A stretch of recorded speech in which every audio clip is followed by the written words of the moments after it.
Hello everyone. Thank you for watching another episode at Investing with All I See is W. Today I wanted to make this video to share with you 10 tickers that I feel can add significant value to your investment portfolio. But before I begin sharing with you these company tickers, I'd like to inform you that the information I'll be conveying to you should be used as guidance information only, and anytime when you make an investment decision, please do your own research. Let's get started. So first off, I wanted to share with you 3 buckets. So bucket number 1 I wanted to share with you are the great tickers that are doing significantly well, and the good bucket are tickers that are doing exceptionally well, and the bad bucket are tickers that are not doing so great. Although when companies are underperforming, that's when dollar cost averaging down can be the best way to increase your return on investments. So let's get started. First off, let's look at the great tickers that are doing much better than all companies that we all know of at this time. First off, I wanted to share with you is by the ticker APM. That's the company Aptorum. Today, the share price during the stock market had gone up close to 1,200% in gains. However, towards the end of the day, the share price had dropped down to about 290% gain on positive proceeds within one day. Now, why did the share price shoot up so much? Well, there was news about this company partnering up with Singapore for developing a liquid biopsy test for infectious diseases. So that right there just tells me that there is going to be future innovation breakthrough, at least in Singapore. And this is great news for companies like APM, because we are beginning to see an increased demand in the field of biology as well as immunology, DNA, genomics. And this is all great news because this is going to open up another market for liquid biopsy for testing for infectious diseases. So this is great, and the fact that it had gone up 1,200% in one day, that's like winning the super lotto if you set your limits at that price point when you already are at the top of the hill and you want to gain on the proceeds, and just putting your limit loss at that point. So congratulations for those who were able to capitalize today on the lottery gains. But in the real world of reality, not everyone was able to capitalize on that, although I'm sure there are day traders who are going to be monitoring APM very closely to see whether the share price will continue to go down or up. Okay, so I just wanted to share with you today with the bull run that it accomplished 1,200% gains, although end of day it had gone to close to 300% on gains. Now next up I wanted to share with you is by the ticker PEIX. So this is a company called Pacific Ethanol. The company is based out in Sacramento with an employee size of about 500. Now the fact that there is an increased demand for hand sanitizers, this is why the company is continually growing at this point. In today, the share price had gone up an additional 18% gains. However, prior to the bull run with PEIX, this ticker was hovering less than $1, and now it's gone up close to $8. The question is, will it continue the bull run? It's quite possible that it will run up to the double-digit share price range. We don't know that. However, there can be some drawback, but the fact that it's continually going up right now, you can potentially gain on additional positive proceeds, and that's why I have it in the wow bucket at this time. So that's PEIX, and I hope that it continues to grow so that investors of PEIX can gain on the proceeds. And the fact that it's in the California area, I want to continue supporting companies like PEIX so that it can add value to society with jobs in place for areas like Sacramento.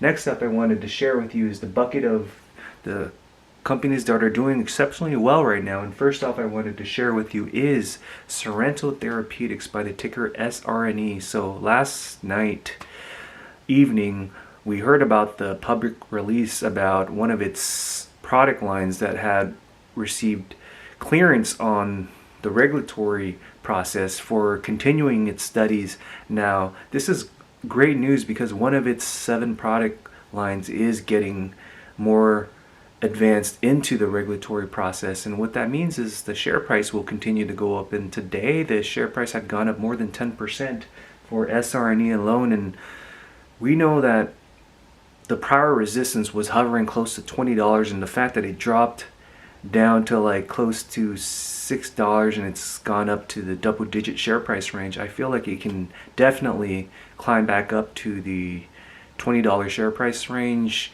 sometime in Q4 of 2020 of this year. And what I like about this company is the fact that Henry G is just making things happen so quickly, and it's great to see public release being released incrementally very fast with this company. And it might just be because it has 7 product lines that it's working on, at least for the COVID-19, and that's not even including all of its other product lines that's being clinically evaluated for safety and efficacy. But to me, I feel like SRNE can make you significant positive proceeds if you park your money in a company like Sorrento Therapeutics.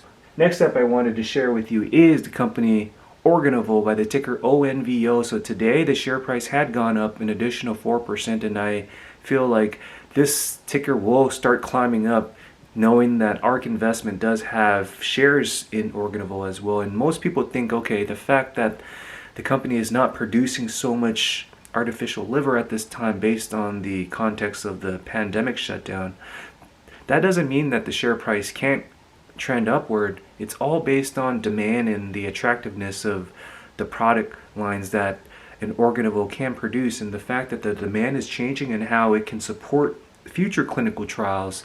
I feel like this is an innovative breakthrough where it could change the way we as human species evaluate medical devices, biologics, and pharmaceuticals, at least for approval for use in the commercial market in the United States. So this can be a future breakthrough in the regulatory lens of how we innovate.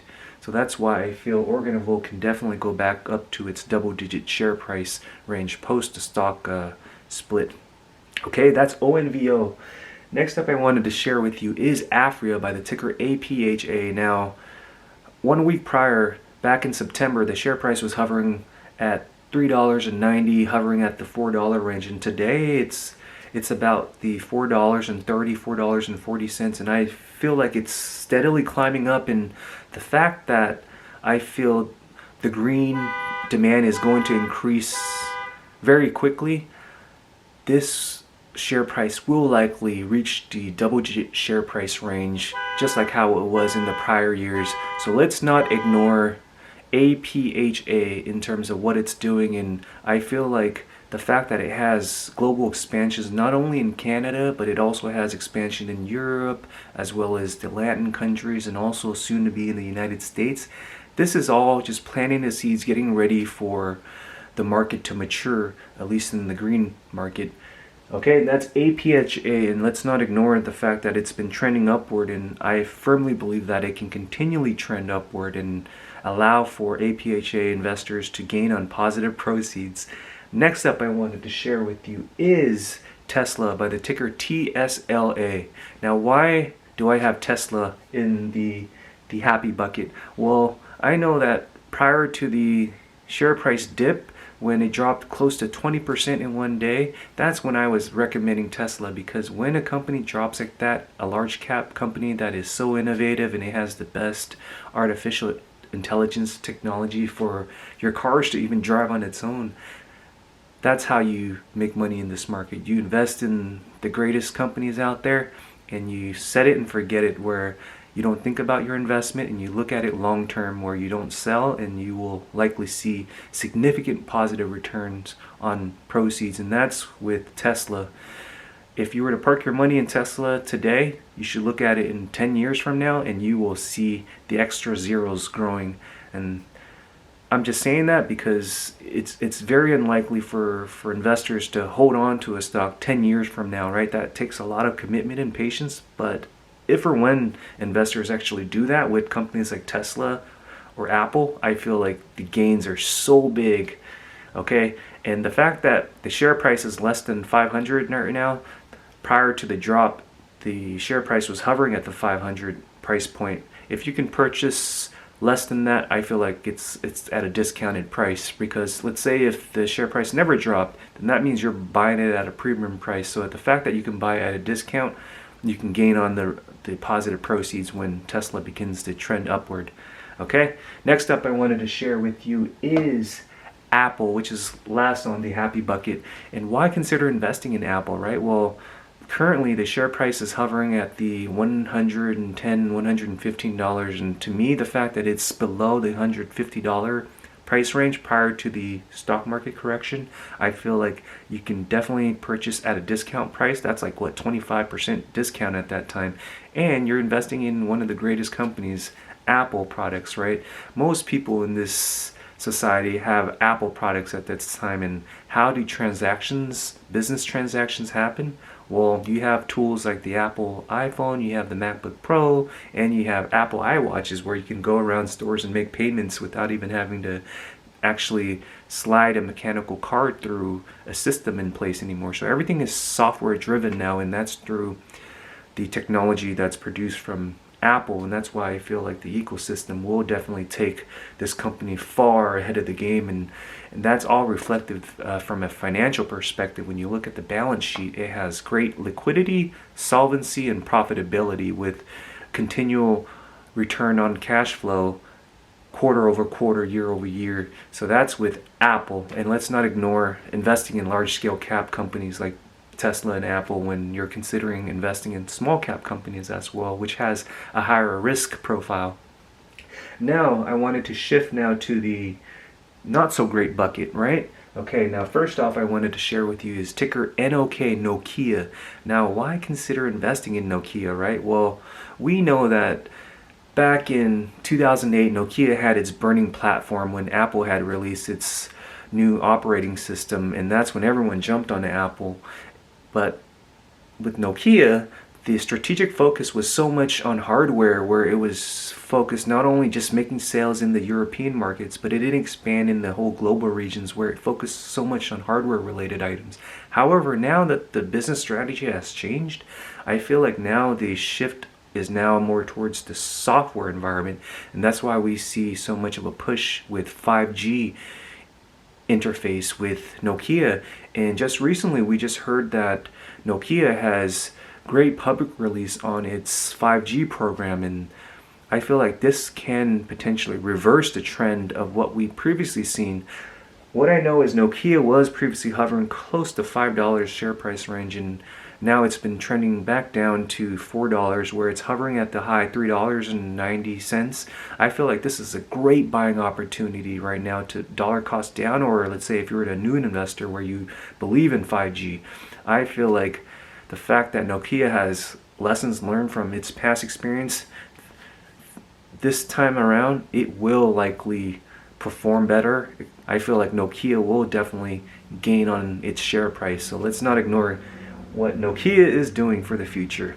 Next up I wanted to share with you is a company that is part of the vaccine race for the COVID-19 pandemic, and that is INO Pharmaceuticals by the ticker INO. So why do I feel this is a great opportunity to invest in a company like INO Pharmaceuticals? Well, we all know that the share price has plummeted recently, but to me I feel like it's plummeted for the wrong reasons, where most investors, especially new investors, are simply reacting to news about how the FDA wants to get more clarifying information on its associated medical device, the Selectra device, basically to understand its shelf life, how long can it be used for.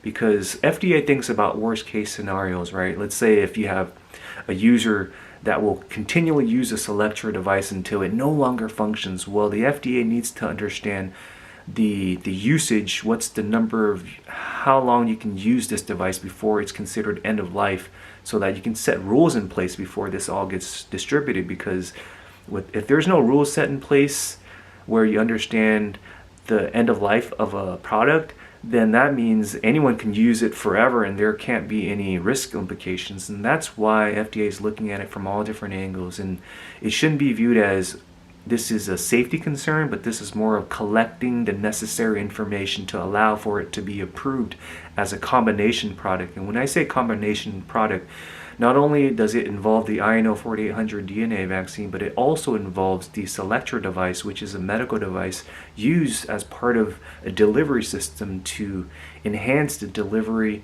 of the INO 4800 to allow for it to be more effective once it's entered in vivo into your body. So that's the whole intention of the combination product line that INO Pharmaceuticals has positioned currently in the clinical trials phase 1, anticipating approval of phase 2, phase 3 in about the next 3 weeks or so once we hear response back from the FDA. But I feel like INO Pharmaceuticals will likely respond back within a week time frame. I feel like by week 1 of October, we definitely should have the ball placed onto the FDA, where we're awaiting for the FDA to pass the ball back.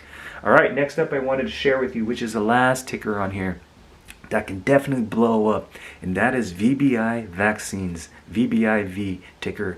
This company is based out in Massachusetts, and I really like companies based out in Massachusetts because of the context of just standard of living and just the expectations of product quality. And I know that not only is this company working on a Hep B vaccine that's already received approval in Israel, where it's being commercially used for distribution of the Hep B vaccine, but also there's initiatives in place to get this product also approved in Canada for Hep B vaccine distribution in the Canadian region as well as in the United States region. Can you imagine once approval takes place in the domestic region in Canada and United States? That just spells positive proceeds on the share price for VBI vaccines.